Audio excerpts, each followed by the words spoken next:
With the political season officially on, issues on political dynasties and uneven playing fields again come into play. Many candidates have the full support of powerful political machineries. Others simply rely on courage to carry them through. More from Freddy Abando. 26 years after the People Power Revolt, politics in the Philippines is controlled by just 131 families, maybe more. Yes, we have a democracy, but more often the quest for power or the opportunity to serve our country is not a level playing field. It's a very legitimate sentiment, no, sa ating mga kababayan. Nung nakita na nila sino-sino yung mga naglitawan ng mga tatakbong kandidato sa 2013, ang immediate reaction, wala na bang iba? At yan, mula ho sa mahihirap hanggang sa mga mayayamang nakakausap ko, yun palagi ang tanong sa akin, wala na bang iba? Bakit pare-pareho na lang yung nakikita namin? In the Senate race, all eyes are focused on the administration coalition and the United Nationalist Alliance. For good measure, the Senate slate of the administration is a mix of the old and new. So with the UNA.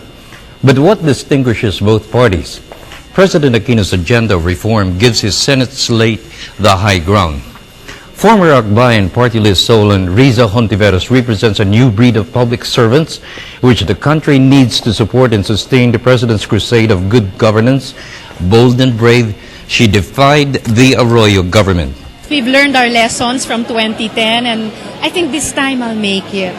Dadaling ko yung agenda ng mga kababaihan. Alam na kasi natin, kung inaalagaan natin yung ating mga kababaihan, inaalagaan din natin yung mga pamilyang Pilipino. And that's something I want to focus on. Congressman Juan Edgardo Angara is following the road his father traveled. Senator Edgardo Angara, who's 22 years in the Senate, was to push key reforms in education, health, and agriculture.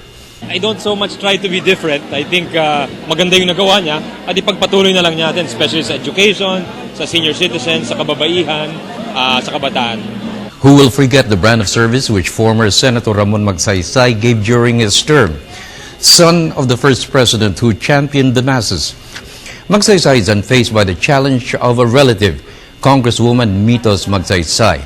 As long as I win, I think that's good enough. I have nothing more to prove.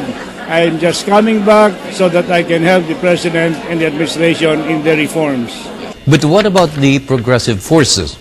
In 2010, Casa Turo Campo of Bayan Muna and Liza Masa of Gabriela run and lost.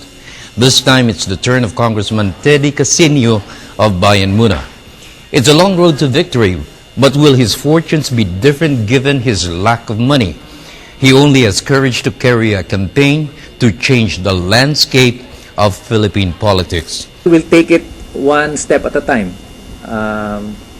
Talagang bawat eleksyon ay kailangan magpanalo tayo ng mga iba namang muka, no? At iba namang kinakatawan.